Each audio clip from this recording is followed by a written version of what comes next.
Hi guys, welcome to my channel Simple Kannadati. Good morning. ಇವತ್ತು ಬೆಳಗ್ಗೆಯಿಂದ blog start ಮಾಡ್ತಾ ಇದ್ದೀನಿ. ಇವತ್ತು ಬೆಳಗ್ಗೆ ನಾನು ಮೆಂತ್ಯ ಪಲಾವ್ ಮಾಡೋಣ ಅಂತ ಹೇಳಿ ಬೆಳಗ್ಗೆನೇ ಎಲ್ಲ ರೆಡಿ ಮಾಡಿ ಇಟ್ಕೊಂಡಿದ್ದೀನಿ. ನೋಡ್ಬೋದು, ಈಗ ನಾನು ಒಂದು ಕುಕ್ಕರ್ ಪ್ಯಾನಲ್ಲಿ ಒಂದು ಸ್ವಲ್ಪ ಎಣ್ಣೆ ಹಾಕ್ಕೊಂಡು ಅದಕ್ಕೆ ಸ್ವಲ್ಪ ಸ್ಪೈಸಸ್ಸು ಮತ್ತು ಸ್ವಲ್ಪ ಮಸಾಲ ಹಾಕಿ ಹೇಗೆ ಮೆಂತ್ಯ ಪಲಾವ್ ಮಾಡ್ಕೋಬೋದು ಅನ್ನೋದು ಈ ಒಂದು ರೆಸಿಪಿನಲ್ಲಿ ನಾನು ಹಾಕಿದ್ದೀನಿ. ನಿಮ್ಗೆ ಏನಾರು ಶಾರ್ಟ್ ವಿಡಿಯೋ ಬೇಕು ಅಂತ ಅಂದರೆ ಶಾರ್ಟ್ ವಿಡಿಯೋ ಆಲ್ರೆಡಿ ಅಪ್ಲೋಡ್ ಆಗಿದೆ, ಅದರಲ್ಲಿ ನೋಡ್ಬೋದು. ಬರೀ ರೆಸಿಪಿ ವಿಡಿಯೋ ಇದೆ. ನಾವು ಫಸ್ಟು ಇವಾಗ ಒಂದು ಸ್ವಲ್ಪ ಎಣ್ಣೆ ಹಾಕಿ ಸಾಸಿವೆ ಹಾಕಿ ಅದಕ್ಕೊಂದು ಸ್ವಲ್ಪ ಪಲಾವ್ ಪತ್ತ ಮತ್ತು ಇದು ಪೈನಾಪಲ್ ಫ್ಲೇವರ್ ಆ್ಯಡ್ ಮಾಡ್ಕೊಂಡಿದ್ದೀನಿ. ಅದಾದಮೇಲೆ ಒಂದು ಈರುಳ್ಳಿನ ಸಣ್ಣಗೆ ಹೆಚ್ಕೊಂಡು ಅದನ್ನು ಚೆನ್ನಾಗಿ ಫ್ರೈ ಮಾಡ್ಕೋಬೇಕು. ಮೆಂತ್ಯ ಸೊಪ್ಪನ್ನು ಚೆನ್ನಾಗಿ ತೊಳೆದು ಸ್ಟೀಲ್ ಚಾಕುನಲ್ಲಿ ಹೆಚ್ಚಿದ್ರೆ ಅದು ಕಹಿ ಬಿಡಲ್ಲ, ಕಬ್ಬಿಣದ ಚಾಕುನಲ್ಲಿ ಏನಾರು ಹೆಚ್ಚಿದ್ರೆ ಅದು ಕಹಿ ಬಿಡುತ್ತೆ ಅಂತ ಹೇಳ್ತಾರೆ. ಸೊ ಹಾಗಾಗಿ ನಾನು ಇದನ್ನು ಹೆಚ್ಕೊಂಡು ಇದನ್ನು ಹಾಕ್ತಾಯಿದ್ದೀನಿ. ಮತ್ತು ಟೊಮ್ಯಾಟೊ ಮತ್ತು ಇನ್ ಕೇಸ್ ನಿಮ್ಮ ಹತ್ರ ಬಟಾಣಿ ಅವರೆಕಾಳು ಏನಾರು ಇತ್ತು ಅಂದರೆ ಅದನ್ನು ಆ್ಯಡ್ ಮಾಡ್ಕೋಬೋದು. ಬಟ್ ನನ್ನ ಹತ್ರ ಏನಿರಲಿಲ್ಲ, ಸೊ ಅದಕ್ಕೋಸ್ಕರ ಬರೀ ಮೆಂತ್ಯ ಸೊಪ್ಪನ್ನು ಆ್ಯಡ್ ಮಾಡ್ಕೊಂಡಿದ್ದೀನಿ. ಈಗ ಅದ್ರ ಜೊತೆ 2 ಟೊಮ್ಯಾಟೊ, ಇದು ನಾಟಿ ಟೊಮ್ಯಾಟೊ ಹಾಕಿರೋದ್ರಿಂದ ನಾನು 2 ಟೊಮ್ಯಾಟೊ ಯೂಸ್ ಮಾಡಿದ್ದೀನಿ. ಮತ್ತು ಇವಾಗ ಮಸಾಲೆಗೆ ನಾನು ಸ್ವಲ್ಪ ಪುದೀನ, ಕೊತ್ತಂಬರಿ, ಈರುಳ್ಳಿ, ಹಸಿ ಶುಂಠಿ ಸ್ವಲ್ಪ ಮತ್ತು ಬೆಳ್ಳುಳ್ಳಿ ಮತ್ತು ಹಸಿಮೆಣ್ಸಿನ್ಕಾಯಿ, ನಾನು 2 ಪಾವ್ ಅಕ್ಕಿ ಮಾಡ್ತಾ ಇರೋದ್ರಿಂದ ಸ್ವಲ್ಪ ಜಾಸ್ತಿನೇ ಹಸಿಮೆಣ್ಸಿನ್ಕಾಯಿ ಹಾಕ್ಕೊಂಡಿದ್ದೀನಿ. ಮತ್ತು ಇದಕ್ಕೆ ಸ್ವಲ್ಪ ತೆಂಗಿನಕಾಯಿ ಕೂಡ ಆ್ಯಡ್ ಮಾಡ್ಕೋಬೇಕು. ಇದನ್ನು ಚೆನ್ನಾಗಿ ರುಬ್ಕೊಂಬಿಡೋಣ ಇವಾಗ ಮಿಕ್ಸಿಯಲ್ಲಿ. ಈಗ ಅದನ್ನು ಕೂಡ ಆ್ಯಡ್ ಮಾಡ್ಕೊಂಬಿಟ್ಟು ಅದಾದಮೇಲೆ ಸ್ವಲ್ಪ ನಾನು 2 ಪಾವ್ ಅಕ್ಕಿನ ತೊಳೆದಿಟ್ಕೊಂಡಿದ್ದೆ, ಸೊ ಅದನ್ನು ಆ್ಯಡ್ ಮಾಡ್ಕೋತೀನಿ. ಇದ್ರ ಜೊತೆ ನೀವು ರಾಯ್ತ, ಚಟ್ನಿ ಏನು ಬೇಕಾದ್ರೂ ಮಾಡ್ಕೋಬೋದು. ಬಟ್ ನಾನು ರಾಯ್ತ ಮಾಡ್ಕೊಂಡಿದ್ದೀನಿ. ಮತ್ತು ಇವಾಗ ನಾನು ಅಕ್ಕಿ ಕೂಡ ಚೆನ್ನಾಗಿ ಹಾಕಿ ಸ್ವಲ್ಪ ಫ್ರೈ ಮಾಡ್ಕೋಬೇಕು.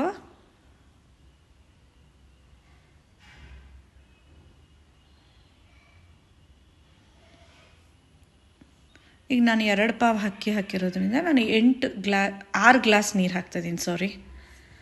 6 ಗ್ಲಾಸ್ ನೀರನ್ನು ಹಾಕ್ತಾಯಿದ್ದೀನಿ. ಮತ್ತು ಸ್ವಲ್ಪ ಉಪ್ಪು ಹಾಕ್ತಾಯಿದ್ದೀನಿ.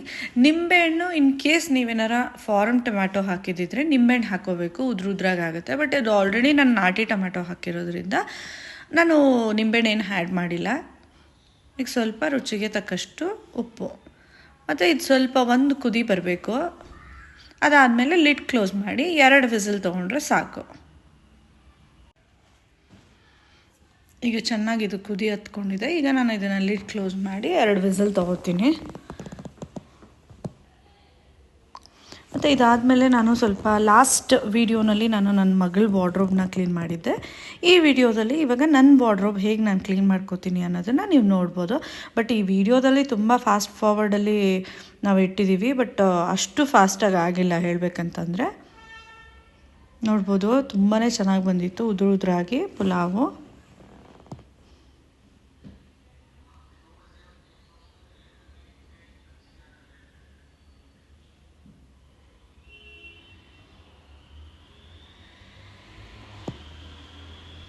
ಮತ್ತು ತುಂಬ ಟೇಸ್ಟಿಯಾಗಿ ತುಂಬಾ ಚೆನ್ನಾಗಾಗಿತ್ತು. ಎಲ್ಲರೂ ಇಷ್ಟಪಟ್ಟು ಪುಲಾವ್ನ ತಿಂದರು. ಅದಾದಮೇಲೆ ನಾನು ಸ್ವಲ್ಪ ವಾರ್ಡ್ರೋಬ್ ಎಲ್ಲ ಕ್ಲೀನ್ ಮಾಡೋಣ ಅಂತ ಹೇಳಿ ನಮ್ಮ ವಾರ್ಡ್ರೋಬ್ ಕ್ಲೀನ್ ಮಾಡೋಕ್ಕೆ ಬಂದೆ. ಸೊ ನೋಡ್ಬೋದು, ಏನೂ ಸ್ವಲ್ಪ ಚೆಲ್ಲಾಪಿಲ್ಲಿ ಮಾಡಲ್ಲ ಯೂಶ್ವಲಿ, ಬಟ್ ಸೀರೆಗಳನ್ನೆಲ್ಲ ತೆಗೆದು ಸ್ವಲ್ಪ ಕ್ಲೀನ್ ಮಾಡೋಣ ಅಂತ ಹೇಳಿ ಇವಾಗ ಶುರು ಮಾಡ್ಕೊಂಡಿದ್ದೀನಿ. ನೋಡ್ಬೋದು ಎಷ್ಟೊಂದು ಸೀರೆಗಳಿದೆ. ಸೊ ಎಲ್ಲ ಸೀರೆಗಳನ್ನ ನಾನು ಫಸ್ಟು ನನ್ನ ಬೆಡ್ ಮೇಲೆ ಇಟ್ಬಿಟ್ಟೆ, ಎಲ್ಲನೂ ಬಟ್ಟೆಗಳನ್ನೆಲ್ಲ ತೆಗೆದು.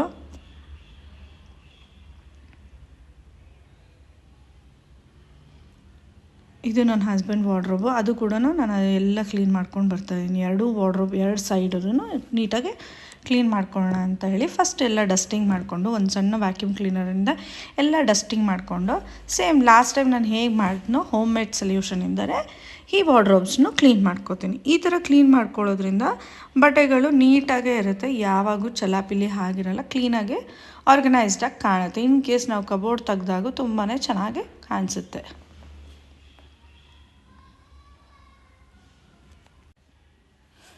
ನಾನು ಬಟ್ಟೆ ಆರ್ಗನೈಸ್ ಮಾಡೋಕ್ಕೆ ಯಾವುದೇ ಆರ್ಗನೈಸರ್ಸು ಮತ್ತು ಇದು ಏನು ಯೂಸ್ ಮಾಡಿದೆ, ಹೇಗೆ ನೀಟಾಗಿ ಆರ್ಗನೈಸ್ ಮಾಡ್ಕೊಂಡಿದ್ದೀನಿ ಅಂತ ನೀವು ನೋಡ್ಬೋದು.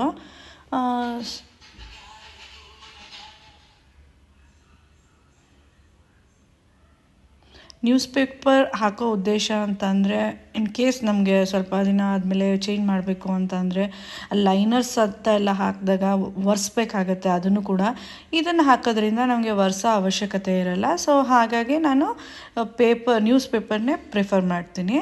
ಮತ್ತು ನೋಡ್ಬೋದು ಎಷ್ಟು ಸೀರೆಗಳು ರಾಶಿ ಇದೆ. ನಾನು ಆಲ್ಮೋಸ್ಟ್ ಒಂದೊಂದು ಸೀರೆನೋ ಒಂದು ಸಲ 2 ಸಲ ಉಟ್ಟಿರೋದಷ್ಟೇ.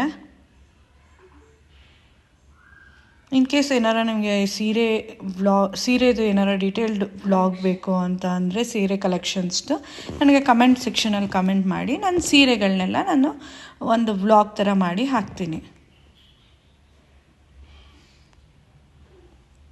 ನೋಡ್ಬೋದು ಇವಾಗ ಎಷ್ಟು ನೀಟಾಗಿ ಆರ್ಗನೈಸ್ ಮಾಡಿದ್ದೀನಿ ಅಂತ ಹೇಳಿ. ನಾನು ಜಾಸ್ತಿ ಅನ್ನೆಸೆಸರಿ ಥಿಂಗ್ಸ್ ಎಲ್ಲ ಇಡೋಕ್ಕೆ ಹೋಗಲ್ಲ. ಆದಷ್ಟು ಸ್ವಲ್ಪ ಮಿನಿಮಲ್ಲಾಗೆ ನಾನು ಥಿಂಗ್ಸ್ನ ಇಡೋಕ್ಕೆ ಇಷ್ಟಪಡ್ತೀನಿ. ತುಂಬ ಜಾಸ್ತಿ ಸಾಮಾನು ಆಗೋಗ್ಬಿಟ್ರೆ ಎಷ್ಟೇ ನಾವು ಕ್ಲೀನ್ ಮಾಡಿದ್ರೂ ಕ್ಲೀನ್ ಅಂತ ಅನಿಸಲ್ಲ. ಸೊ ಹಾಗಾಗಿ ನಾನು ಸ್ವಲ್ಪ ಮಿನಿಮಮ್ ಆಗಿ ಸಾಮಾನು ಇಟ್ಕೊಂಡಿದ್ದೀನಿ. ಸೊ ಹೀಗಿತ್ತು ನನ್ನ ವಾರ್ಡ್ರೋಬ್ ಆರ್ಗನೈಸೇಷನ್. ಈ ಕ್ಲೀನಿಂಗ್ ವ್ಲಾಗ್ ಏನಾರ ನಿಮ್ಗೆ ಇಷ್ಟ ಆಗಿದ್ರೆ ಲೈಕ್, ಶೇರ್, ಕಮೆಂಟ್ ಮಾಡಿ. Thank you for watching simple Kannadathi.